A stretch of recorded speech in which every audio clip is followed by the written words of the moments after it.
Mike? Did I notice a little bit of the old Chicago two-step?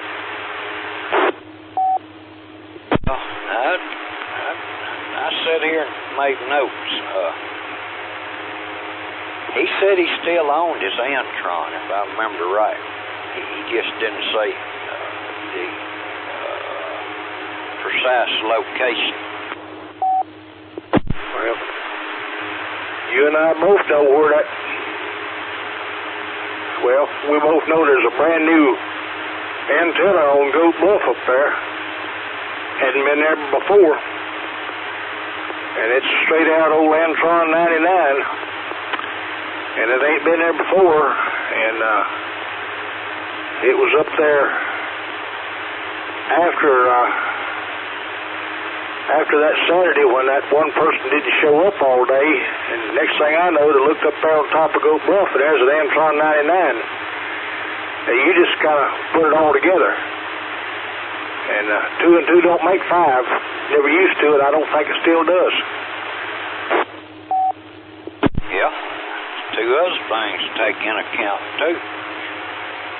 Number 1, you remember when as soon as we got to the store and walked up, and I told you, look there? You said, yeah. I said, he's been here, ain't he? I said, yep. 2 people been sitting on that bench. You know, all the new varnish was wiped off where 2 people been sitting. And didn't it seem to be a little unusual to you? You said, this is just odd. You said, I can't figure that out. Wasn't that a little unusual hours for the store to be open that late? Absolutely. Yeah, because I asked her, I said, aren't you supposed to be closed this time of day? And she said, what was it? Well, something come up. She had to stay open a little longer.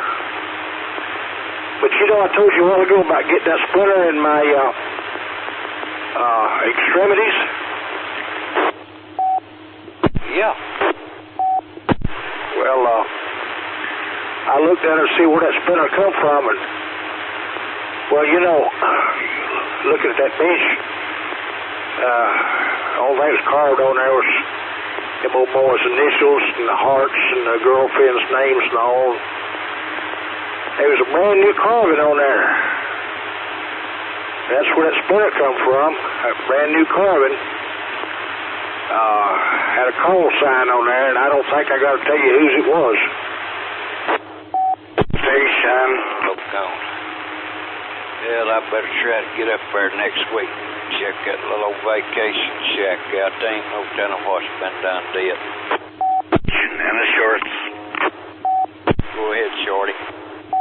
Gentlemen, I don't know whom you are referring to, but the day in question, you keep bringing up this work day that when it had been planned and all that stuff.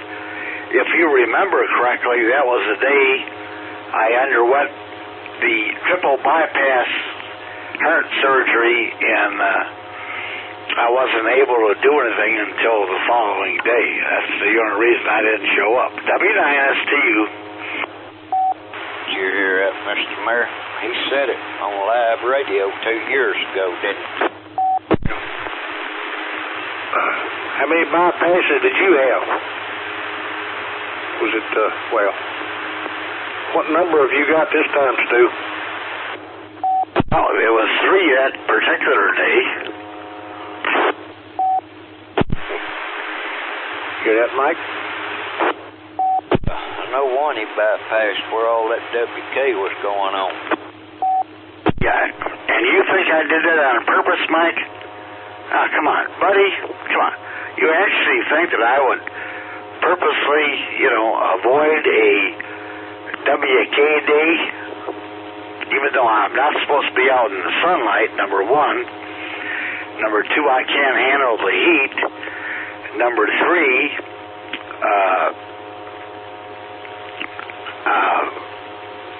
I'll think of something here in a minute.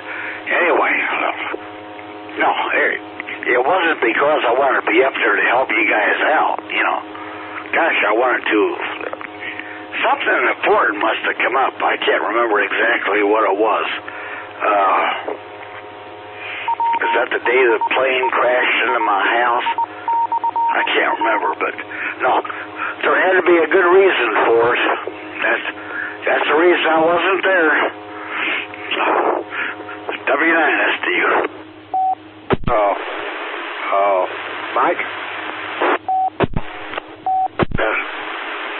Yeah, let's see. Yeah, you came up with two good reasons there. But number one reason, that hot weather. If you remember that morning, it was cool. We all had to wear our Mackinaws, and there was fog on the mountain. You remember that? It was foggy, and we was all having to wear Mackinaws and walk around and talk about building a fire. And number two, what a chance in the world to get sunburned, because all that stuff was so much in the shade. That's the reason we had to move them panels up on that poles, because they was in the shade then all the time. That's exactly right, because I remember before I went up the trail to make sure the trail was secure, old Killer was watching cartoons on his TV there in the car, and he had me get a jacket out for him to put on, so, it wasn't sun bearing down on you, gonna scorch you. Yeah, that's all correct. Anyway, professional trained fireman wouldn't let a little bit of sunlight bother him, surely. Well, it's kind of like the old saying, Mike. You give them enough rope. Well, you know the rest of it. What do you think she meant by it? What was her exact words about the stranger? Well, you asked her if there had been any strangers hanging around. And she said, well, no, there ain't been no strangers. Yeah, okay. Yeah, that's right. Well, you think about it, the last couple times he's been up here, he's come up with some kind of lame excuse that I never was at home, or he couldn't get a hold of me, or... but in every case, he always managed to stop at the store. So he's been up here 2 or 3 times, and never told anybody he was coming. Never came up the road up here to see if he could see my roadmaster or anything. Just automatically stopped at the store. Seen the mayor? No. Well, I'll stick around here. He might show up later. Huh. Yeah. Reckon why it is. Oh, I'll leave that up to your imagination, Mike. KD5 PMO. Never in my life did I ever figure I'd live to see the day where 2 of my bestest friends would turn against me this way. It's mind-boggling. I won't have difficulty going to sleep tonight. I know that. Just worried about that. Couple people out there I could expect it from, but I never figured that you guys would turn on me that way. But I don't care. I still forgive you. I'll still talk to you. Maybe. W9S to you.